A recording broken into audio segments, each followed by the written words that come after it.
கடந்த 2011 உலகக்கோப்பையில் இந்தியா தான் வெல்லும், ஆஸ்திரேலியா அரையிறுதிக்கு கூட தகுதி பெறாது என்பதை 45 நாட்கள் முன்பே கணித்த 2006ஆம் ஆண்டு நடைபெற்ற சட்டமன்ற தேர்தலில் திமுக தலைவர் கருணாநிதியின் ஜாதகத்தை வைத்து திமுக தலைமையிலான கூட்டணி 163 174 இடங்கள் உறுதியாக வெல்லும் என்பதை 10 நாட்கள் முன்பே மிக துல்லியமாக கணித்த 2009 மக்களவை தேர்தலில் மன்மோகன் சிங் தான் பிரதமராக வருவார் என்பதை 35 நாட்கள் முன்பே கணித்த, கடந்த முறை நடந்த மக்களவை தேர்தலில் மோடி தான் பிரதமராக வருவார் என்பதை 48 நாட்கள் முன்பே கணித்த நமது சிவவாக்கு ஜோதிடர் ருத்ர ஜெயக்குமார் ஐயா வணக்கம். ஓம் சிவாய நம. சிவவாக்கு ஜோதிடர் ருத்ர ஜெயக்குமார். ஐயா, ஆடி அமாவாசை மற்றும் சூரிய கிரகணம் ஒரே நாளில் வர்றதுனால நடக்க போற நல்லது கெட்டது, அதுக்கப்புறம் முதல் 6 ராசிக்கான பலன்கள் பற்றியும் அதோட நிவர்த்திகள் பற்றியும் சொல்லியிருக்கீங்க. இப்போ அடுத்த 6 ராசிக்கான பலன்கள் நிவர்த்திகள் பற்றி சொன்னீங்கன்னா கொஞ்சம் நல்லா இருக்குங்க ஐயா. கண்டிப்பாக. ஓம் சிவாய நம. ஸ்ரீவாஞ்சி 27 மை சேனல். நம்ம எல்லா ப்ரைவேட் வீடியோ நிறைய அதுலாம் பேசி அவங்களுக்கு நல்ல பேர் புகழ் வாங்கி கொடுத்துருக்கேன். நம்மளுக்கு அதிகமாக விவரம் இந்த விஷயத்தில் விவரம் தெரியாதெல்லாம் இப்போ தான் ஒரு சேனலை உருவாக்கி டெவலப் பண்ணுறதுக்கான முயற்சி பண்ணிகிட்டு இருக்கேன். அதனால் சப்ஸ்கிரைப் பண்ணி ஆதரவு கொடுங்க. எல்லா விஷயத்தையும் உங்களுக்கு நம்ம தெரியப்படுத்துகிறோம். ஜோதிடர் மற்றும் சிவனடியார் 1008 சிவஸ்தலங்களுக்கு மேலே போயிருக்கோம். பல பேரை அழைச்சிட்டு போய் பல குடும்பங்கள் அமோகமாக இருக்காங்க.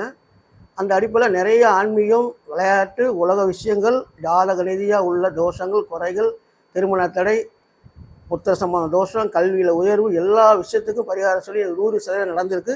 அதே மாதிரி சொல்ல தயாராக இருக்கேன். இப்போ நான் உங்களுக்கு 6 ராசி 12 ராசிலேருந்து 6 ராசிக்கு ஏற்கனவே ஒரு வீடியோ விட்டேன். மேஷம், ரிஷபம், மிதுனம், கடகம், சிம்மம், கன்னிக்கு முடிச்சுட்டேன். அது ஒரு பார்ட் 1. அடுத்து பார்ட் 2 இப்போ சொல்ல போகிறது துளராசிலேருந்து ஆரம்பிக்கிறோம். துலம், விருச்சகம், தனுசு, மகரம், கும்பம், மீனம், இந்த 6 ராசிக்கான பலனை சொல்கிறேன் கேட்டுங்க. துளராசி நேருக்கு. துளராசியை பொறுத்த வரைக்கும் உங்களுக்கு குரு பகவான் 10ஆம் இடத்துல இருக்கார். சனீஸ்வர பகவான் 6ஆம் இடத்துல இருக்கார். அதே சமயத்தில் 5ஆம் இடத்துல ராகு பகவானும் 11ஆம் இடத்துல கேது பகவானும் இருக்காங்க கோச்சார நிதியா. இப்போ மற்ற கிரகங்கள்லாம் பார்த்தீங்கன்னா இப்போ ஆடி மாதத்தை பொறுத்த வரைக்கும் சூரிய பகவான் உங்களுக்கு 10ல் இருக்கார். 11 கூடிய 10ல் இருக்கார். குரு பகவானோட சேர்ந்து இருக்கார். சனீஸ்வர பகவான் 15/7/2026 முதல் 30/11/2026 வரைக்கும் வக்கரமாக இருக்கார். 6ல் உங்களுக்கு சனீஸ்வர பகவான் வெவ்வேறு இதை ராஜயோகத்தை கொடுப்பார். உங்களுக்கு ராசிக்கு யோகாதிபதி வேறு. ஆனால் இந்த காலகட்டத்தில் வக்கரமாக இருக்கிறதுனால கொஞ்சம் கவனம் தேவை. அடுத்தபடியாக ராகு கேது பயிற்சியை பொறுத்த வரைக்கும் வர்ற 11ஆம் மாதம் 13ஆம் தேதி ராகு கேது பயிற்சி வருது. அது 3 மாதத்துக்கு முன்னாடியே உங்களுக்கு அடுத்த ராசிக்கான பலனை செய்ய ஆரம்பிச்சிடுவாங்க. அப்போ உங்களுக்கு ராகு பவனை பொறுத்த வரைக்கும் 4க்கு சுகஸ்தானத்துக்கு வர்றாரு. கேது பவன் 10க்கு வர மாதிரி பலன்கள். ஏற்கனவே 10ல் குரு பகவான். அதனால் ஓரளவுக்கு உங்களுக்கு மீடியமாக போகும். பெருங்குண்ட பாதிப்பு கிதிப்பு எதுவும் வராது. ஓரளவுக்கு நல்ல காரியங்கள், நல்ல நிகழ்ச்சிகள் நடக்கிறதுக்கு வாய்ப்பு இருக்குது. 10ஆம் இடத்துல குரு பகவானும் கேது பவன் இருக்கிறதுனால உங்களுக்கு ஆன்மீக சம்பந்தமாக நிறைய அனுகூலங்கள், குலதெய்வ வழிபாடு அனைத்தும் உங்களுக்கு கிடைக்கும். அதை சரியாக பயன்படுத்தி அதை சரிப்படுத்திங்க. ஒரு முறை குலதெய்வ கோவிலுக்கு போயிட்டு உங்களோட வேண்டுதலை வச்சிங்க.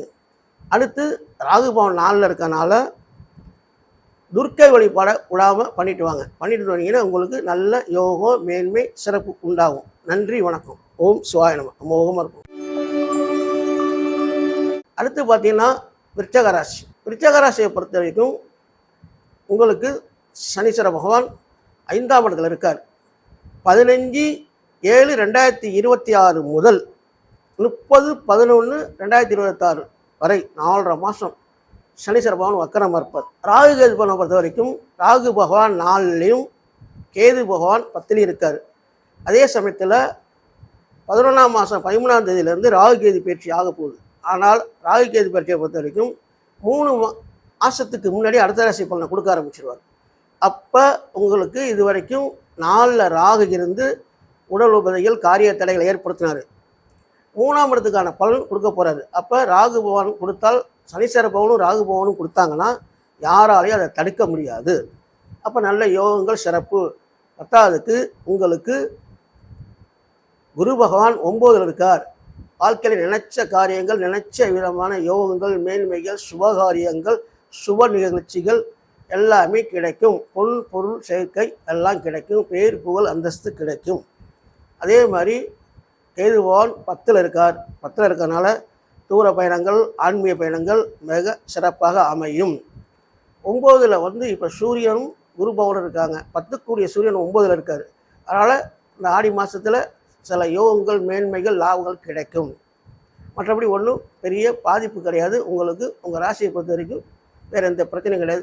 ஜாதகத்தில் தசை புத்தி நல்லா இருந்துச்சுன்னா டபுள் மடங்கு வேலை செய்யும். ஜாதகத்தில் தசை புத்தி எப்படி இருக்குன்னு நாங்கள் ஒவ்வொரு ஜாதகத்துக்கு பார்க்க முடியாது. 10 கோடி பேருக்கு ஒரு ராசியில், 12 கோடி பேருக்கு ஒரு ராசியில் இந்தியாவை பொறுத்த வரைக்கும்.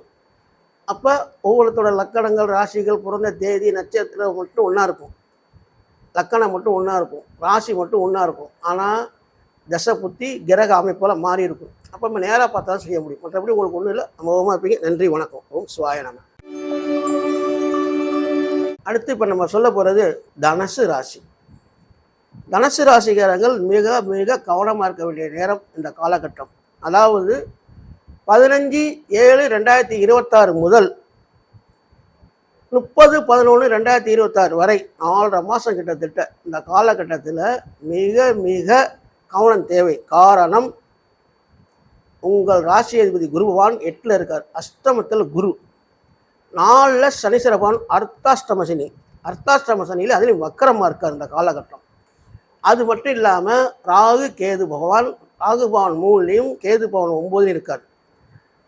13/11/2026 முதல் ராகு கேது பகவான் பயிற்சி ஆகிறாங்க. அந்த பயிற்சி 3 மாதத்துக்கு முன்னாடி அடுத்த ராசிக்கான பலனை செய்ய ஆரம்பிச்சிடும். அப்போ செய்ய ஆரம்பிக்கிறப்ப உங்களுக்கு 2ல் ராகு 8ல் கேது வந்துடுவாங்க. அப்போ கோச்சாத்தில் 4 கிரகமும் சரி இருக்காது. சனீஸ்வர பகவான் அர்த்தாஷ்டம சனியாக இருந்து 4ஆம் இடத்துல வக்கரமாக இருக்கிறதும், அஷ்டம குரு 8ல் குரு பவன் இருக்கிறதும், 2/8க்கான ராகு கேது பலனும் உங்களோட காரியங்கள் தடைகள், உடல் உபதைகள், மனக்கவலை, மனச்சோர்வு, காரியம் வந்து பார்த்தீங்கன்னா போராடி போராடி நீங்கள் ஒரு முறைக்கு பல முறை தான் ஜெயிக்கிற மாதிரி இருக்கும். உங்கள் ஜாதகப்படி தசை புத்தி நல்லா இருந்தால் உங்களுக்கு இந்த சொல்லியிருக்க பலன்களில் கொஞ்சம் குறையும். நல்லா இல்லைன்னா டபுள் மடங்கு கூடும். ஆகையால் நீங்கள் உங்கள் ஜாதகத்தை அவசியம் இந்த காலகட்டத்தில் பார்த்துக்கிட்டு உங்கள் ஜாதக ரீதியாகவும் எல்லாத்தையும் அனலைஸ் பண்ணி அதுக்கு தகுந்த ஸ்தலங்களுக்கு போகிற மாதிரி இருக்கும். அதனால் உங்கள் ஜாதகத்தை அவசியம் பார்த்துங்க. மற்றபடி அருகில் உள்ள சிவாலயங்களுக்கு சென்று வியாழக்கிழமை தோறும் குரு பகவான் வழிபாடு, மகான்கள் சித்தர் கோயிலுக்கு போகிறது, மகான்கள் வழிபடுறது, வியாழக்கிழமையில் குரு பகவானுக்கு முல்லைப்பூ சாத்தி சுத்தமான நெய் விளக்கு போட்டு வழிபட்டு வாங்க. பெருங்கொண்ட பாதிப்பு வராது. அதே மாதிரி சனிக்கிழமையில் நீங்கள் சனீஸ்வர பகவானுக்கு சுத்தமான நல்ல எண்ணெய் தீபம் ஏற்றிட்டு வாங்க. அதே மாதிரி சனிக்கிழமையில் எள்ளு புண்ணாக்கு பசுமாட்டுக்கு தானம் பண்ணுங்க. மற்றபடி உங்களுக்கு எந்த பிரச்சனை வருது. நன்றி, வணக்கம். ஓம் சிவாய நம. அமோகமாக இருக்கணும். அடுத்து நம்ம பார்க்க போகிறது மகர ராசி. மகர ராசியை பொறுத்த வரைக்கும் உங்களுக்கு குரு பகவான் இந்த ஆண்டு 7ஆம் இடத்துல இருக்கார். ராகு கேது 2ஆம் இடத்துல இருக்காங்க. 2ல் ராகு 8ல் கேதும். 13/11/2026 அன்று ராகு கேது பயிற்சி. இந்த ராகு கேது பயிற்சியை பொறுத்த வரைக்கும் 3 மாதங்களுக்கு முன்பே அடுத்த ராசிக்கான பலனை செய்வார். அப்போ உங்களுக்கு ஜென்மத்தில் ராகு 7ல் கேது வரப்போது அந்த பலன் இப்போயே தொடங்கிடும். அப்போ 2/8ல் ராகு கேது இருந்தாலும் 1/7 ஜென்மத்தில் இருக்கிறது அதோட கொஞ்சம் கூடுதல் கெடுதலை தான் செய்வார். இருந்தாலும் குரு பகவானோட கேது பவன் இருக்கிறதும், குரு பகவான் ராகு பவனை பார்க்கறதுனாலையும் பெரிய பாதிப்பு இருக்காது. அதே மாதிரி உங்களுக்கு 3ல் சனீஸ்வர பகவான் 7.5 முடிஞ்சு இனிமேல் நல்ல காரியம் நடக்க போகுது. அந்த சனீஸ்வர பகவானையும் குரு பகவான் கடகத்திலேருந்து 9ஆம் வாரியாக பார்க்குறாரு. ஆனால் 15/7/2026 வக்கரமாக இருக்காது. 30/11/2026 வரைக்கும் நீங்கள் மிக மிக ஜாக்கிரதையாக இருக்கணும். அது மிக அவசியம். காரணம் என்னன்னா, உங்கள் ராகு கேது பவன் சரியில்லை. ஆனால் குரு பகவானும் எல்லாரையும் சரி பண்ணுறாரு. சனீஸ்வர பகவான் 3ல் நல்லா யோகத்தை செய்வார், வக்கரமாக இருக்கார். அவரையும் குரு பகவான் பார்க்குறாரு. அதனால் இனிமேல் உங்களுக்கு நல்ல எதிர்காலங்கள் சிறப்பாக இருக்கும். குலதெய்வ வழிபாடு, இஷ்ட தெய்வ வழிபாடு இதெல்லாம் பண்ணிக்கணும். அதே சமயத்தில் துர்க்கை வழிபாடு ரொம்ப அவசியம். துர்க்கை, காளியம்மன் இந்த மாதிரியெல்லாம் வழிபாடு அவசியம் நீங்கள் பண்ணிக்கணும். காரணம் என்னன்னு கேட்டிங்கன்னா, உங்களை ஜென்ம ராகும் 7ல் கேதுங்கிறதுனால அந்த மாதிரி வழிபட்டாங்கன்னா உங்கள் வாழ்க்கையில் மிக சிறந்த யோகத்தையும் இன்னும் மேலும் கடந்த காலங்களில் 7-8 வருஷமாக நீங்கள் பட்ட கஷ்டங்களுக்கெல்லாம் விமோச்சனம் கலைஞ்சி அமோகமாக வரீங்க. நன்றி, வணக்கம். ஓம் சிவாய நம. அமோகமாக இருக்கணும். அடுத்து கும்பராசிக்காரங்க.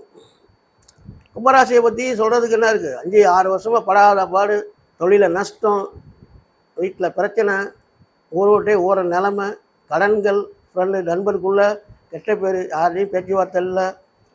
அதே மாதிரி எந்த காரியமும் செய்ய முடியாமல் இருக்கும். அதனால் உங்களுக்கு 7 வந்து 5 வருஷம் முடிஞ்சு 5 வருஷம் ஆகுது. இப்போ 2ஆம் இடத்துல பாதச்சனி நடந்துகிட்டு இருக்கு. சனீஸ்வர பகவான் வக்கரமாக இருக்கார். 15/7/2026 முதல் 30/11/2026 வரை மிக மிக கவனமாக இருக்கணும். அதே சமயத்தில் உங்களுக்கு ராகு பகவான், கேது பகவான், ஜென்மத்தில் ராகு, 7ல் கேது பகவான் இருக்கார். 13/11/2026 ராகு கேது பகவான் பயிற்சி. இப்போ உங்கள் ஜென்மத்தொட்டு விலகிறார்.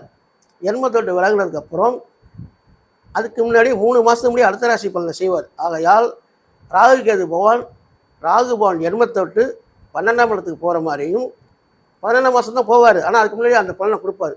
கேது பகவான் 6ஆம் இடத்துக்கு வந்துடுவார். அப்போ ஓரளவு ராகு கேது பகவானால் உங்களுக்கு பிரச்சனைகள் பெருசாக வராது, நன்மைகள் நடக்கும்.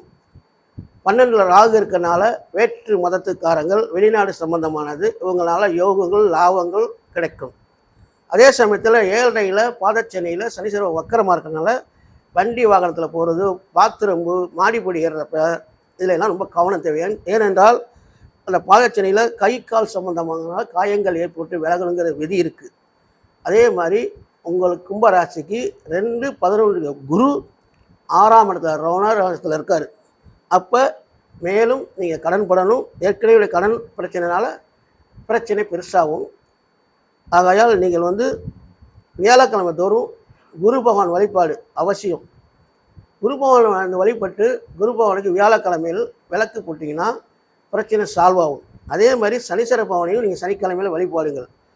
உங்கள் ஜாதகத்தை பார்த்து கொண்டு உங்கள் ஜாதக ரீதியாக இந்த காலகட்டத்தில் எந்த ஸ்தலங்களில் போய் எது மிக முக்கியமான பரிகாரம் பண்ணணுமோ அதை பண்ணியிருக்கேன். அதனால் அவசியம் அதை பண்ணிக்கிட்டிங்கன்னா நல்லா சிறப்பாக இருப்பீங்க.